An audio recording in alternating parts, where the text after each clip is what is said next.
and welcome to another edition of Aileen's Arcane Archive. I'm your pajamed archivist, Louise, one half of the Ailene Lynn Ray writing team. Today we are jumping into Lit RPG, and I will tell you that I didn't even know that this genre even existed until a couple of years ago, which is a little ironic, seeing as though my husband and I play tabletop role-playing games. We even wrote and published a tabletop role-playing game system called Akira, and we are big fans of anime, so those will kind of cross over into the lit RPG genre, so it's really strange that I didn't even know about this until a couple of years ago. So, of course, we had to dive right in, and we are also working on a lit RPG series at the moment. But today, we are going to look at an author who's pretty big in the lit RPG genre. His name is Shawn Oswald, and I picked his Dragon Sorcerer Series and the first book, Claws Out, primarily because the main character is a dragon. He's not human.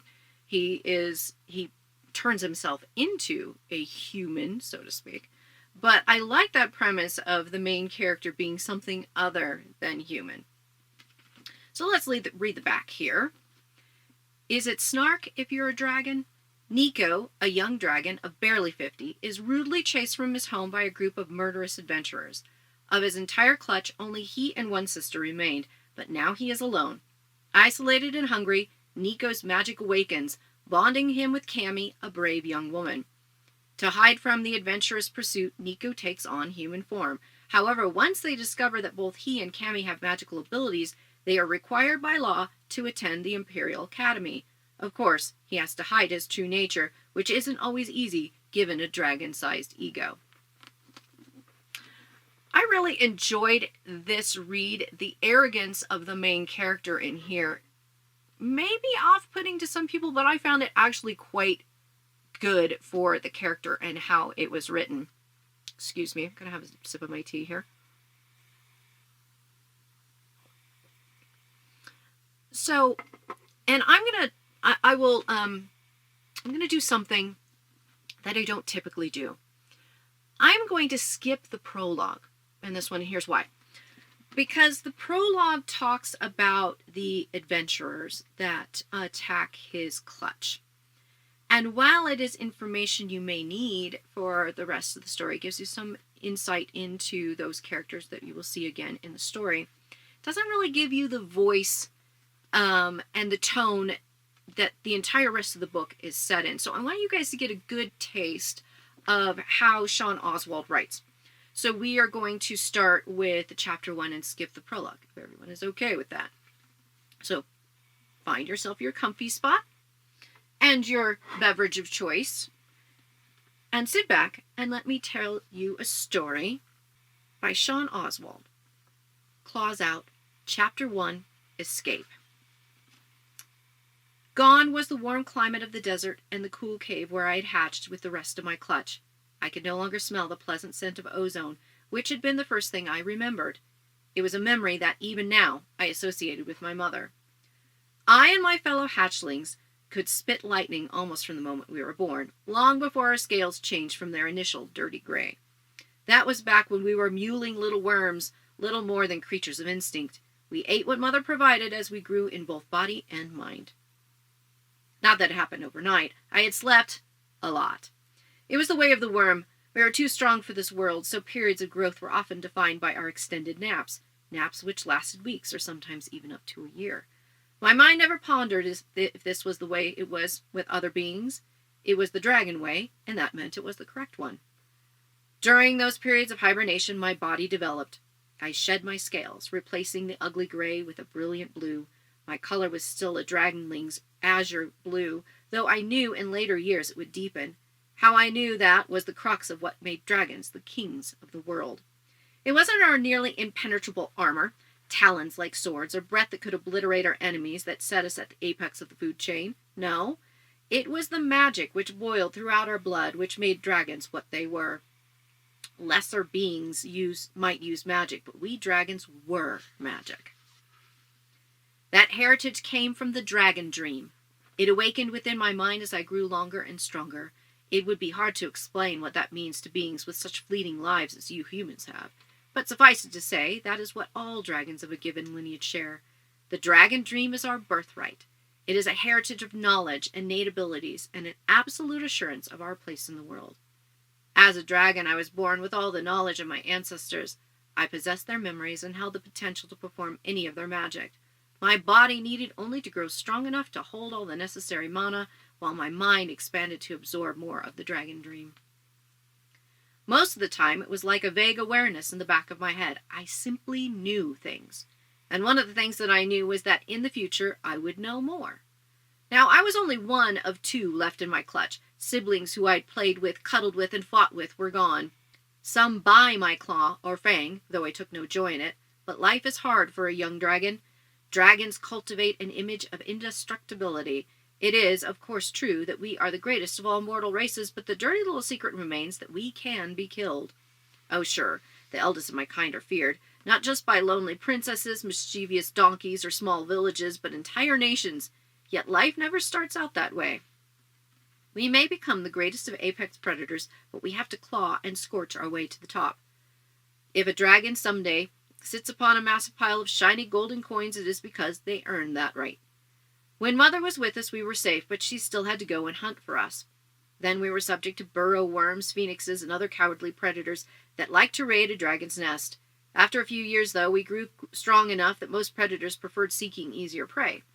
At that point, other dragons became our greatest threat. And not just any dragons, it was our clutchmates we feared the most. It is difficult to describe to you coddled little apes what it is like to fight your clutchmates. We fight for dominance and survival. At first it was a game, the first birthright of a dragon, the struggle for life. I was given a chance, nothing more. Beyond that, I fought for and claimed everything that I was becoming. Mother fed us, but the older we got, the less food she brought. Or perhaps it was simply that we were all growing so fast that we outgrew what she was willing to share with us. Dragons are not known for their maternal instincts, so it was a wonder that she kept coming back for that first 20 years to feed us, even if the trips became less and less frequent. Once we strayed from the nest, there were other predators we had to deal with. The nomadic tribes of the desert greatly valued our scales. The brilliant blue of those scales were used for potions, dyes, and armor. Far worse, though, were the adventurers. Fortunately, they were few and far between. A mother dragon never lays her eggs inside her own lair, because she doesn't wish to share her hoard with her offspring, nor does she want to have us ranging out from that lair and bringing back unwelcome guests. So my mother's nest was nothing but a cave deep in a rocky escarpment, high in the Chilean deserts. If adventurers found out about a dragon nest, though, it was never safe. Some of the fools would likely have attacked, even if Mother had been there. I knew through the dragon dream that we were valued by wizards to power their enchantments and as reagents for their spells.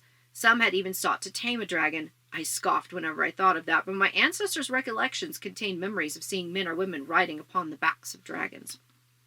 That was probably where it all began for me. I always got the sense that I was a little different, but I couldn't help it. Something about the manlings made me curious. Thus, when I escaped the final attack upon our nest at the young, impressionable age of 50, I hadn't seen my mother in decades, nor had I ever seen another dragon other than my clutchmates, well, not including the dragon dream. I was strong enough to be a young adult, for I had reluctantly slain 2 of my nest fellows and absorbed their energy. I had done the same to many other creatures in the region around the nest. It honed my instincts to hunt and stoked the lust for power that all dragons feel. More than that, it was a necessary part of how dragons grow. The flesh of lesser beasts filled my belly, but it was their life force and magic that I needed most. That power had begun to form into my core. It would take time, but it was the beginning of becoming something more. It was also what made me the strongest of the remaining dragons of my clutch, enough so that I was able to live in peace with my sister. She and I were all that remained, and the world was likely grateful that only 2 dragons survived from our clutch of 10. The day came, though, when adventurers found our cave. I had stopped thinking of it as my mother's nest. It was now my cave, one I shared with my sister.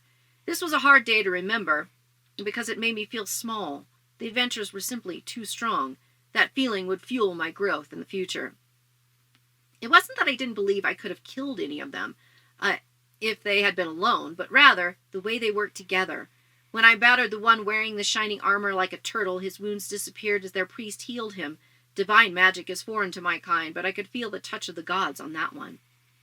Then there was the one who kept sneaking up behind me. She managed to find tender spots between my scales with her little claw. A dagger, I think humans call it. It pierced my flesh and drew my blood, which infuriated me. The wounds were far from fatal, but most certainly were painful. I had to struggle not to lose myself to a blood rage. Who were these tiny, soft creatures to hurt me so? The worst of them, however, was the old one in robes. It was hard for me to tell them apart in my eyes. Monkeys or humans, you primates all look alike to me at that point, but my nose knew the difference between fresh young flowers and wilted remains. The only reason that I managed to escape was because the old human kept insisting that I be taken captive rather than slain. When Sherilee, my sister, burst into the cave, it provided me with an opportunity to escape. I was ashamed that I escaped and she did not, but every creature owns the right of self-preservation. With our long lives, dragons feel this perhaps more acutely than the lesser races. I have no doubt they killed Sherilee, but I may never know for certain. She and I shared the same dragon dream, but that was our past and not about our future. If an opportunity presented itself, I'd surely avenge her. Overall, if there was one thing that all my ancestors were in agreement about, it was that part of the power of a dragon was their image of unassailability. It wouldn't do to have adventurers think we were easy pickings. Any adventurer who stood face to face with a dragon should have to fight to keep from wetting himself. They should be so terrified that any interaction was accidental, a terrible accident on their part. When I escaped the cave, I took flight. I was strong enough to fly, but not yet strong enough to risk drawing the attention of another dragon. There might not be many of us, but it wouldn't take much for another to believe I was encroaching on their domain. I flew as low as I could, so as not to draw the attention of another of my kind. It was far from graceful at this point, but it would come with time and practice. 2 tiny slivers of wood had impaled themselves in the membrane of my right wing. One of the humans, dressed in green and brown, had used a stick and string to hurl these slivers of wood at me. They weren't enough to stop me from flying, but they felt uncomfortable each time I beat my wings. I'd have to put up with it. It wouldn't do me any good to escape the nest, only to let the adventurers catch up to me. For that reason, I raced to the north once I was airborne. I wasn't sure what drew me, but I had always been curious about the haunts of man, and it was as good a destination as any. Humans were a curious bunch, that they could do such wondrous things, and yet were so pitiful that they needed to live on top of one another, was one of the many incongruities I learned of through the dragon dream. My dream memories told me there were great cities in that direction, with hundreds of thousands of tiny humans to be found in them. I flew for more than 100 miles. Eventually, I felt safe enough to rise up high to where the air grew thin, before slowly gliding down on the thermals from the desert. Even with the annoying slivers in my wing, it was a joy to fly. Flying was the very definition of what it meant to be a dragon. I was literally above everything and everyone, looking down on the lesser races. At least that was what my memories taught me. I found that my curiosity was greater than my desire to control my surroundings, though. For all I knew, I was the first dragon to feel this way. I certainly couldn't recall even the hint of a similar impulse from the memories of my ancestors. Eventually, I decided to land where the desert gave way to rolling hills. The gentle slopes were covered in shrub grass, where I found a massive herd of animals I had never seen before, but which my ancestral memories gave me a name to. Cows. A good meal would go a long way towards improving my mood. I circled down and was delighted when my mere presence sent a wave of terror through these bovine snacks. I was only 25 feet long at this point, but that was more than enough to make short work of a pair of cows. I dove down at the herd, exulting in my power, and opened my mouth. Sucking in air, I exhaled. The power inside of me surged forth and hit the small spot at the roof of my mouth, that place which contained my lightning, so to speak. I'd love to say that a great bolt of power lanced out and ripped up the ground before me, but that would have been a bit of a stretch. Arcs of electricity threw a host of sparks as they leapt from one cow to another and back again, with an effect that may not have been as impressive, but which was just as effective. They spasmed and jerked uncontrollably as current popped out of them into the ground. My breath left the electric burns over a swath 100 feet long and 10 feet wide. In total, some 24 cows fell over, still shaking. With a toothy grin, I landed and chomped into the first tasty morsel. My snack wasn't dead, but she was definitely immobilized. Maybe it was cruel to bite into her while she yet lived, but I was a dragon, and it was so worth it. Cows tasted amazing, It had a wonderful diversity of flavor depending on which part I ate.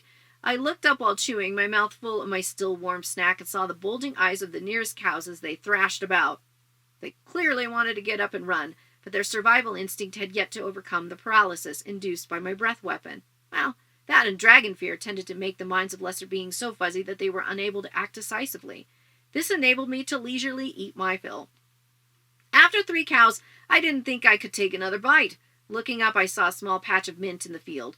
Normally, that would be good for removing the smell of raw flesh from my mouth. I might be a predator, but I wasn't uncouth. It was just that today, I felt like if I took one more bite, I might explode, even if it was just a tiny mint. I let the cows get up and run away when they recovered. Truthfully, though, that had more to do with the fact that chasing after my food is much more fun than storing it up for the future. Instead of stalking my larder, so to speak, I stretched out and basked in the sun. My leisure was only spoiled by the small but nagging pain in my right wing. I had tried to push my head far enough around to bite off the offending splinters, but it was too much of a stretch for even my sinuous neck. The problem that I couldn't solve wasn't worth thinking about. The confidence of generations through time immemorial told me that eventually a solution would present itself. Dragons could be patient when we needed to. Thus reassured, I drifted off to sleep, secure in my supremacy over a field of cows. So that is the first chapter, chapter 1, not the prologue, chapter 1 of Claws Out by Sean Oswald in his Dragon Sorcerer Series. Some of you may have caught some of the pop culture references that he snuck in there in that first chapter, which he does sneak in the rest of the book too, which is kind of fun to see if you can suss them out. If you liked what you heard and you are into lit RPG, this lit RPG does have the heads-up display type of thing with the crunchy details about the spells and things and ranking up and progression, all of the things that you love about lit RPG. So if this is your thing, then you might want to go out and get a copy of this for your own. Thank you so much for joining me today. I really appreciate you being here. And as always, I'd like you to remember that your life is a story, so go out and live it.